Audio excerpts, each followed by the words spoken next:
அந்த தென்னந்தோப்பு எவ்வளோ அழகாக இருக்குது.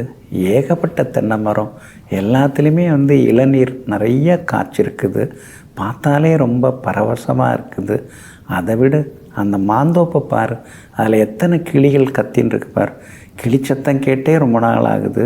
அந்த மாமரம் பச்சை பசையில் இருக்குது.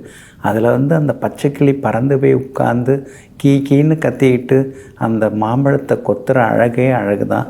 இதெல்லாம் பெரிய விஷயம். அரை கிரவுண்டு இடம் வாங்கி வீடு கட்டி அதில் உட்காரதே பெரிய விஷயமா இருக்குது. இந்த மாதிரி ஏக்கர் கணக்கிலெல்லாம் இடம் இருந்து நிலம் இருந்து அது நல்லா இருந்து அதில் மரக்கண்ணெல்லாம் நட்டு அது தோப்பு துறவாகி அது பூத்து காய்ச்சி கொடுங்கிறதுக்கெல்லாம் ஒரு அமைப்பு வேணும். அதுக்கெல்லாம் ஒரு அதிர்ஷ்டம் வேணும். எல்லாருக்கும் அந்த அதிர்ஷ்டம் வந்துடுமா? எப்படி வரும்? இது பற்றியெல்லாம் தான் ஜோதிட நூல்களில் சொல்லப்பட்டிருக்குங்க. பிரஜான தீபிகா அப்படின்னு ஒரு அற்புதமான சமஸ்கிருத நூல். அது ஜைன துறவிகளால் எழுதப்பட்ட ஒரு அற்புதமான அரிய நூல். அதில் என்ன சொல்லப்பட்டிருக்கு? 4ஆம் இடத்துல சுக்கிரன் இருந்தால் உங்களுக்கு தோப்பு துறவெல்லாம் உண்டு. மாந்தோப்பு, தென்னந்தோப்பு எல்லாமே இருக்கும். 4ஆம் இடத்துல சந்திரன் இருந்தாலும் தோப்பு துறவு எல்லாமே அவங்களுக்கு வாழ்க்கையில் நிறையா இருக்கும். சந்தோஷமாகவும் இருப்பாங்க அப்படின்னு சொல்லப்பட்டிருக்கு. 4ஆம் இடம் லக்னத்துக்கு 4ஆம் இடத்துக்குரிய கிரகம் குரு பகவானுடன் சேர்ந்திருந்தா, ஏன்னா குரு யோகாதிபதியாக இருந்து சேர்ந்திருந்தா அவங்களுக்கும் தென்னந்தோப்பு மாந்தோப்பெல்லாம் இருக்குது அப்படின்னு சொல்லப்பட்டிருக்குங்க. நீர்வளம், நிலவளம் இதெல்லாம் நம்ம ஜாதகத்தில் கிரக அமைப்புகள் நல்லா இருந்தால் தான் அந்த மாதிரி இடங்கள்லாம் அமையும். சிலர்லாம் எங்கேருந்தோ வருவாங்க, நாம் இருக்கிற ஊரில் இடம் வாங்கி அங்கே தோப்பு வச்சு செழிப்பாக இருப்பாங்க. ஆனால் நமக்கு அந்த அமைப்பு இல்லாமல் போகும். அதெல்லாம் அந்த கிரக அமைப்பு தான். குறிப்பாக நீங்கள் பாருங்கள், தோப்பு அப்படின்னாலே அதுக்குரிய கிரகம் புதன். அவர் தான் தோப்புக்குரிய கிரகம். குரு பகவான் மரங்களின் தொகுப்பு. ஏன்னா நீண்டு நெடிந்து வளர்ந்துருக்கு இல்லைங்களா? அப்போ மரங்களின் தொகுப்பு அப்படின்னு பார்த்தா குரு பகவான் அங்கே வந்துடுவார். தோட்டம் அப்படின்னா அங்கே யார் வருவாங்க? சுக்கிரன். இப்போ பூந்தோட்டம் அப்படின்னு சொல்லுவாங்க இல்லைங்களா? பூக்கள்லாம் நிறையாச்சு தோட்டம் வச்சுருப்பாங்க. காய்கறி செடிகள் வச்சு வெண்டைக்காய், சுண்டைக்காய் அதெல்லாம் வச்சு அந்த தோட்டம் அமைச்சிருப்பாங்க. கீரைலாம் போட்டு தோட்டம் வச்சுருக்காங்க இல்லைங்களா? இதுக்கெல்லாம் உரிய கிரகம் சுக்கிரன். அப்போ உங்கள் ஜாதகத்தில் சுக்கிரன் எல்லாம் இருந்தால் நிச்சயமாக உங்களுக்கு தோட்டம் அமையும். அது மாதிரிங்க. அதே மாதிரி பூந்தோட்டம் அப்படின்னாலும் அதுக்கும் காரணம் சுக்கிரன் தான். நீர்வளம் அப்படின்னு சொன்னால் அது சுக்கிரன். ஒரு வளமையான மண் அப்படின்னு சொல்லுவாங்க இல்லைங்களா? ஒரு வளமையான மண்ணுன்னு எதை சொல்லுவாங்க? நீர்வளம் இருந்தால் தான். ஏன்னா தண்ணி இல்லைன்னா அங்கே நம்ம விவசாயம் செய்ய முடியாது, மரக்கன்றுகள் நட்டு பராமரிக்க முடியாது, தோப்புகளை உருவாக்க முடியாது. அப்போ நீர்வளம் இருக்கணும்னா அங்கே சுக்கிரன் உங்கள் ஜாதகம் நல்லா இருந்தால் தான் நீர்வளம் கிடைக்கும்.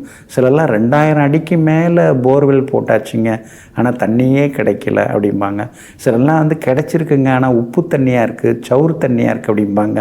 அதெல்லாம் காரணம் என்ன? சுக்கிரன் உங்கள் ஜாதகத்தில் கெட்டு போயிருந்தால் இந்த மாதிரியான பிரச்சனைகள்லாம் வரும். அப்போ நிலத்தை இன்னொருத்தங்க பேருக்கு தான் மாற்றி எழுதணும். நீங்கள் உங்கள் பேரில் நிலத்தை வச்சுக்கூடாது, தோட்டமாக இருக்கிற இடத்த வச்சுக்கூடாது. இன்னொரு பக்கம் பாருங்கள், நிலவளம் அப்படின்னாலே புதனும் அந்த இடத்துல உட்கார்றாருங்க. அதனால் இப்போ இந்த தென்னந்தோப்பு இருக்கு இல்லைங்களா? தென்னந்தோப்புக்குரிய கிரகங்கள் அப்படின்னா சந்திரன், குரு, புதன். இந்த 3 கிரகங்கள் பார்த்தாலோ சேர்ந்திருந்தாலோ அல்லது இந்த 3 கிரகங்கள் நட்சத்திர சார பரிவர்த்தனை அடைஞ்சிருந்தாலோ நிச்சயமாக அவங்களுக்கு தென்னந்தோப்பு இருக்குங்க. அதோ பாருங்கள், அந்த கண்ணு கெட்டின தூரம் வரைக்கும் அந்த கொடிக்கம்பம் வரைக்கும் தெரியுது இல்லைங்களா? அந்த டிரான்ஸ்ஃபார்மர் வரைக்கும் தெரியுது இல்லை? அது வரைக்கும் நம்ம தோப்பு தாங்க அப்படின்னு சொல்லுவாங்க இல்லைங்களா? அவங்களுக்கெல்லாம் இந்த மாதிரி கிரக அமைப்புகள் இருக்குங்க. இன்னொரு பக்கம் இந்த மாந்தோப்பு அப்படின்னு எடுத்துக்கிட்டிங்கன்னா செவ்வாய், குரு, புதன் இந்த 3 கிரகங்கள் சேர்ந்திருந்தாலோ பார்த்துட்டு இருந்தாலோ அவங்களுக்கெல்லாம் நிச்சயமாக மாந்தோப்பெல்லாம் உண்டுங்க. அப்போ எதுவாக இருந்தாலும், அதாவது சொந்த வீடாக இருந்தாலும், வாடகை வீடாக இருந்தாலும், தோட்டத்தோடு இருந்தாலும், தோப்போடு இருந்தாலும் அதெல்லாம் அனுபவிக்கிறதுக்கு, அதெல்லாம் அமையறதுக்கு நம்ம ஜாதகத்தில் நாம் பிறக்கும்போது நம்ம ஜாதகத்தில் இருக்கிற கிரக அமைப்புகள் நல்லா இருந்தால் தோப்பு துறவு எல்லாமே நமக்கு நிச்சயமாக கிடைக்குங்க. அதனால் நாம் யார், நம்ம ஜாதகம் என்ன சொல்லுதுன்னு தெரிஞ்சுக்கிறது நல்லதுங்க. பொதுவாக ரிஷபராசி, துளாராசி இந்த 2 ராசிக்காரங்களுக்கு தான் தோப்பு, அந்த மாந்தோப்பு, தென்னந்தோப்பிலிருந்து பல தோப்புகள், தோட்டங்கள் இதெல்லாம் வச்சு பராமரிக்கிற யோகம் பொதுவாகவே இந்த 2 ராசியோ அல்லது இந்த 2 லக்னம் ரிஷபம், துலாம் அவங்களுக்கு அதிகமாக இருக்கும். அவங்களெல்லாம் பாருங்கள், வயசான பிறகு என்ன செய்யலாம் இருக்கேன், ஓய்வடையும் போது தென்னந்தோப்புலாம் மாந்தோப்புலாம் தோட்டம் வச்சுட்டு விவசாயம் பார்க்கலான்னு இருக்கேன், மாடு வச்சு பாதுகாக்கலாம் இருக்கேன்னு சொல்லுவாங்க. அப்போது இதுக்கெல்லாம் காரணமாக இருக்கிறது நம்ம ஜாதகம். சுக்கிரன் பொதுவாக நம்ம ஜாதகத்தில் நல்லா இருந்தால் இயற்கையோடையும் நாம் இருக்கலாம், இறைவனோடையும் நாம் இருக்கலாங்க.